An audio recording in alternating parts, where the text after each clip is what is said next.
So after watching Sisters Brothers, I went and saw The Hate You Give. This finally came to my theater. I think it got like limited release a couple weeks ago, and I was surprised at we didn't. They didn't. I don't know why they did that. Like, why didn't they just wide release it like a few weeks ago? I guess maybe because like it had stuff like A Star Is Born and uh, Venom come out at the same time, maybe it wouldn't have done well. I guarantee it would have found an audience. But I was like, that was really weird. Why the hell did they do that? Or just why didn't they just wait until the original release date of October 19th? I don't know. Anyways, this was a movie that I was kind of like interested how this was gonna play out because this is one of those movies that's tricky because this is about a tricky subject that's kind of, if done wrong, and if it could be very fucking preachy, and it could be very one-sided, it could be giving all the wrong message, but this is also a movie that's been getting good reviews, and as I figured, well, if it's been getting good reviews, I don't think it would be, very preachy or one-sided or anything like that. Or I was like, this is like, because this is dealing with a topic that is very topical still to this day. It's been for fucking like 40 years, like maybe even longer than that, probably longer than that. Ever since like cops and the black community and the cop community have just never got along, and this is one of those movies I was like, it's a tricky, like I said, it's a tricky subject. It's a YA movie, young adult novel based off a young adult novel, and that's something that so far, like the most I've seen of young adult novels turned into films are like stuff like Twilight and shit like that. Now they're dealing with this really really tough subject like police brutality of the black community, and the bad relationship the black community has with the police. I mean, I was worried about this, but like I said, it's been getting good reviews, and I've heard it's really fucking good. And yeah, this movie is really fucking good. This is easily one of the better movies of the year. God damn, was this a really good movie. This was easily like the main girl. I forget what her name is. I'll look her up because I want to say her name and not just keep calling her the main girl.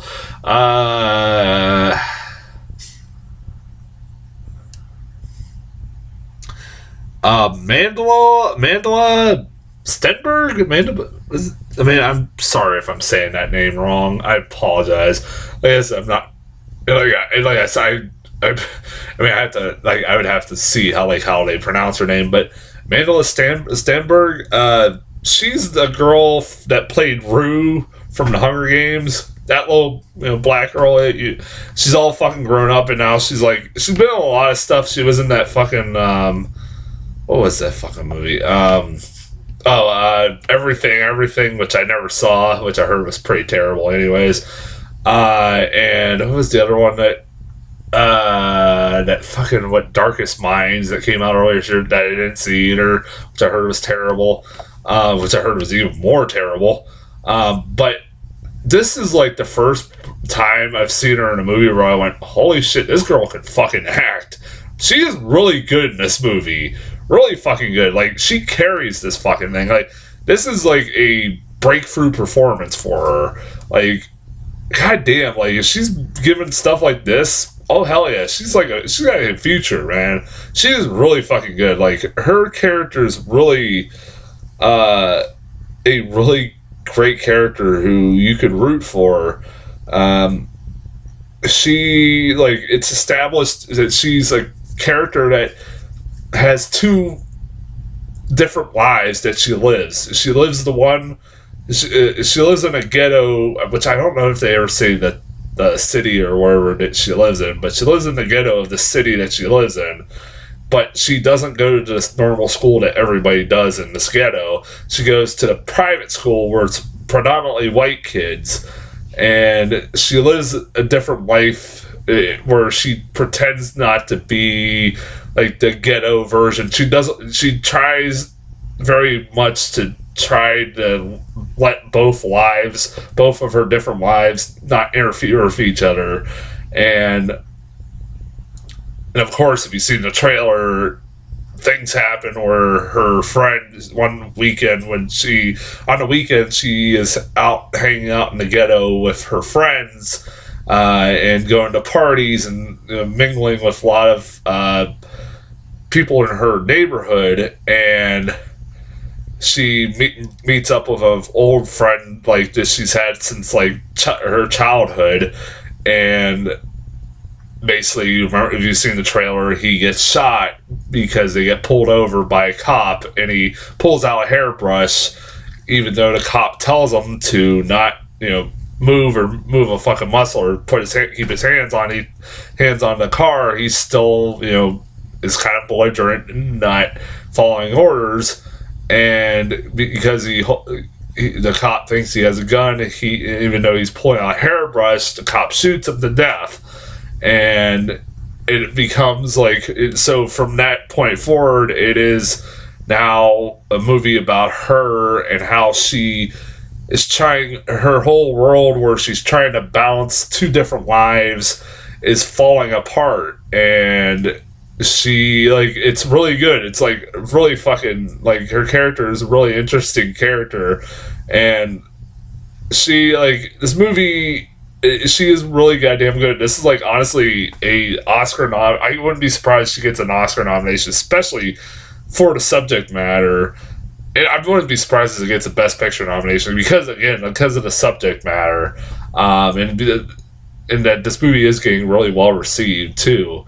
As the Oscars really do like to kind of nominate, get a lot of nominations for movies like this. I mean, it's just a fucking fact.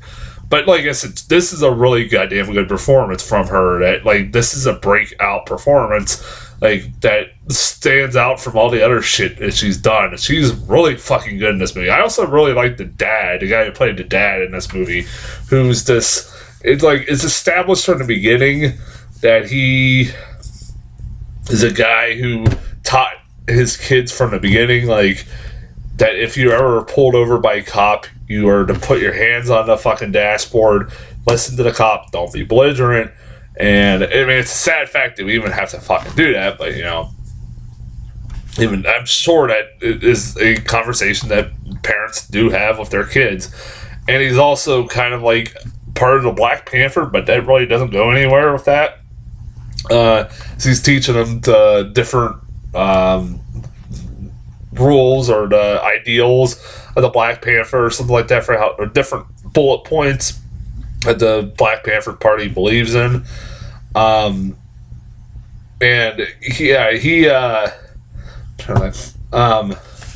but he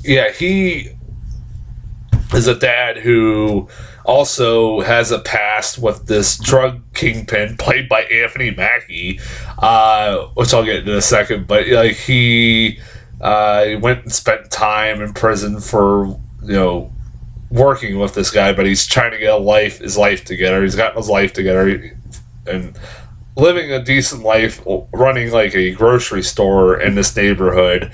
And like I thought he was really fucking good. Like, he's the strict dad, but he's not like too overly comedically strict. Like I do love that scene where he ends up meeting the white boyfriend towards the end of the movie. It was pretty fucking funny.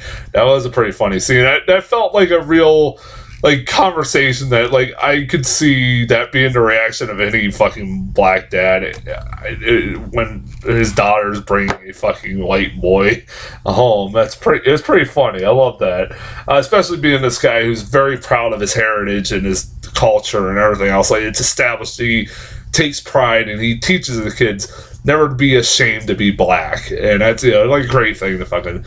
You have Regina Hall, who, god damn it, man.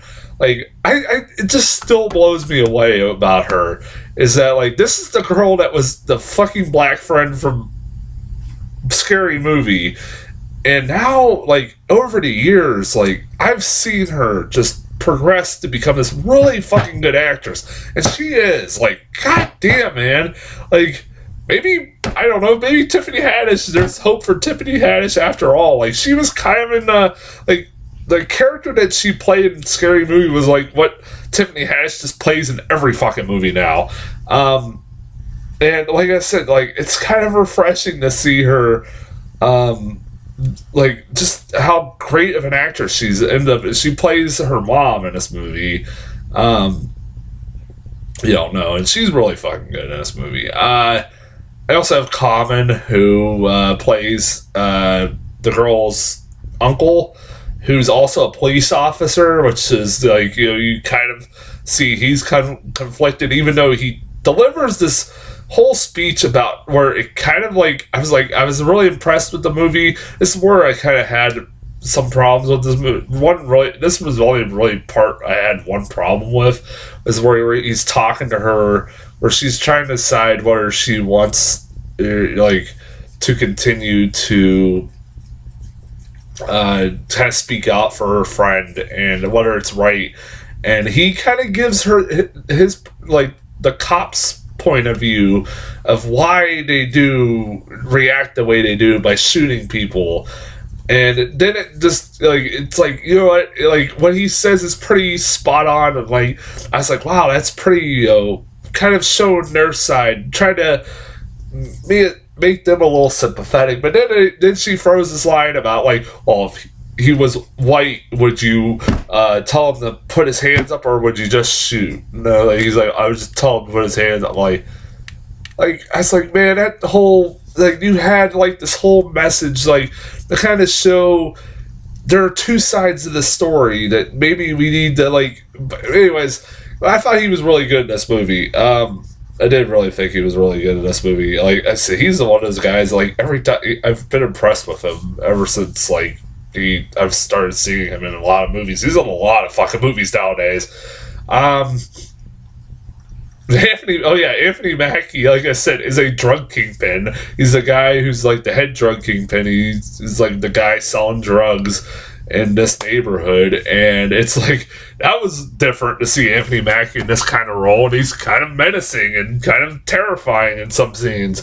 I legit thought throughout this movie that this movie was going to end very badly for somebody. Like somebody was going to die. Like there's multiple times, like I expected, like I was like thinking, all right, this movie, if it has balls enough, it's gonna go have a really dark ending, because, and it kind of does and doesn't at the same time.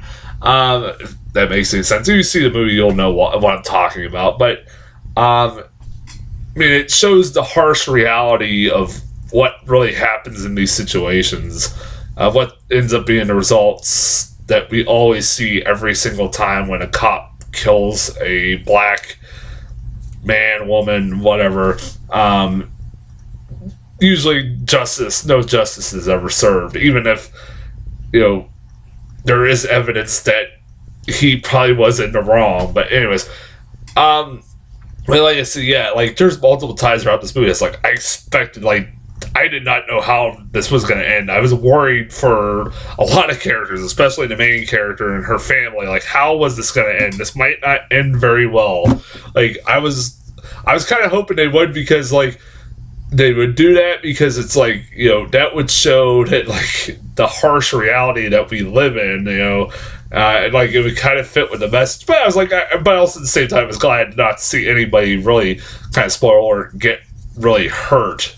For the most part, there's some characters that do get hurt, but anyways, I did like that this movie, is it preachy at times? That was what I was worried about. Like, is it preachy at times? Yeah, a little bit, but not that much. This movie does a really good job of conveying a message that I was hoping it would, and it does. And that is, well,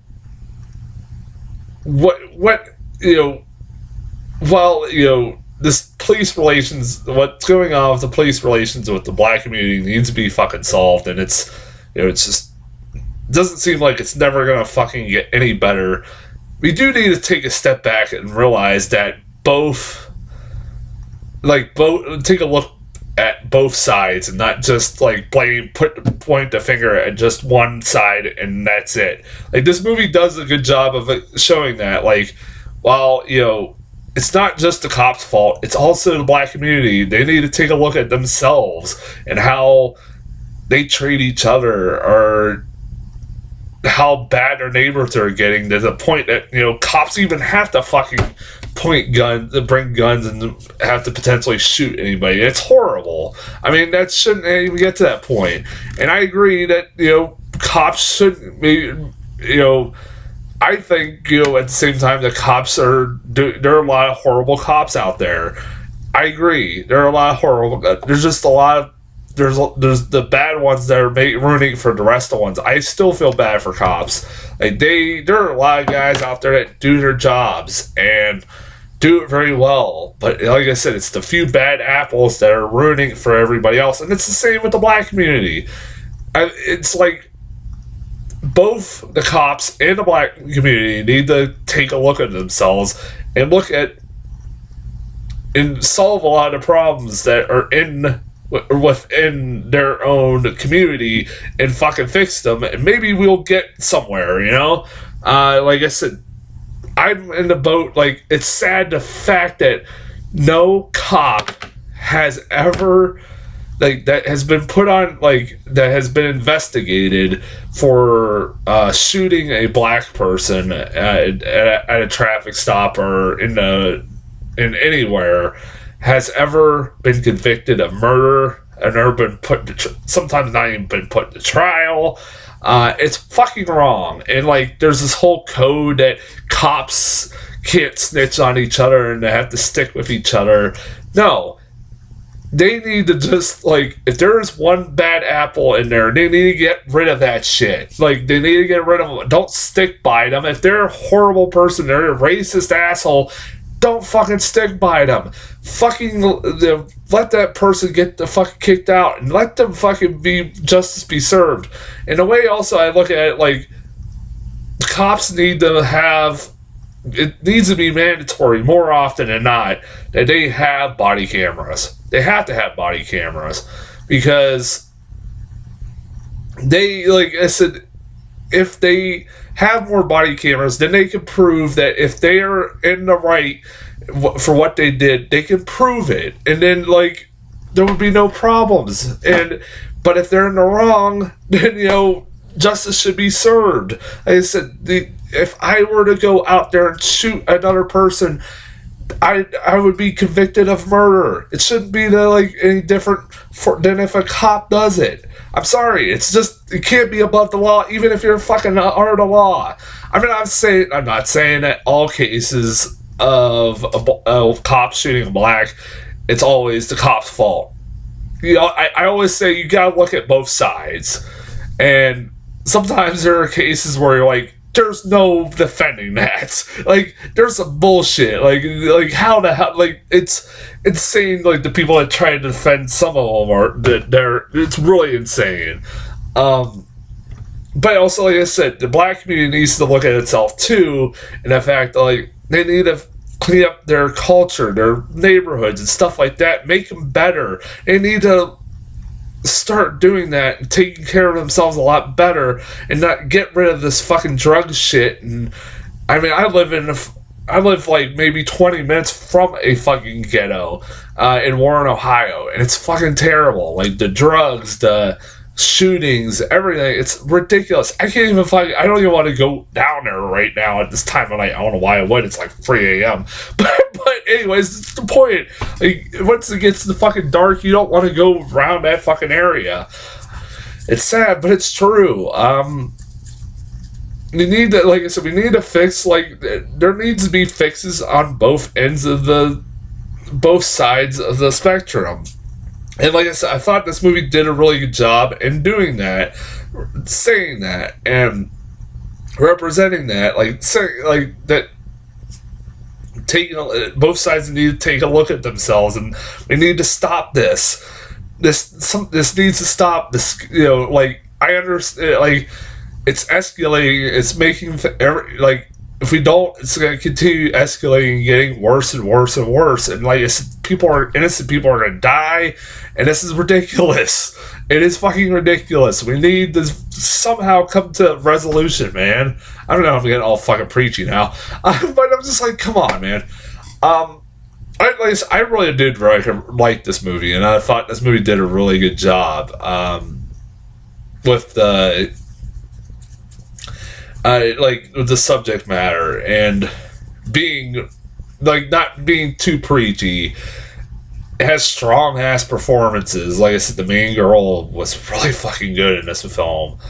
I'm not even trying to say her name again because I'm just probably just butchering it completely. But like I said, I really highly recommend this. It's easily one of the best films of the year. Fucking easily. Really good. Fuck. Trailers. Oh, I got one new trailer, which was If Beale Street Could Talk. The follow-up film from Barry Jenkins, the guy who directed Spotlight, or not Spotlight, Moonlight. That's two completely different movies. Moonlight, which is a movie. This is a movie where it's taking place on Beale Street. What a shock! And it's like a love story, I guess. I didn't really get much of what the plot of this movie was, but some kind of love story. Oh yeah, it's like a guy who's in prison and his girlfriend, who he's in love with, is having a baby. That's all I got really out of it. Most of the trailer. So yeah, it didn't look bad. It's like what I'm hearing it's getting good reviews. I mean, it's just the follow-up film from Barry Jenkins after he did Moonlight, which won Best Picture for fuck's sake. So there's gonna be a lot of tension with him making his next movie. So yeah, I mean, it didn't look bad. That's the only trailer I got. Like I said, I guys finished watching Veronica, which I'm in the process of doing. I got like maybe 20 more minutes left, and then I will also be watching Mandy, which I'll be reviewing too. So until then, I'll talk to you guys later.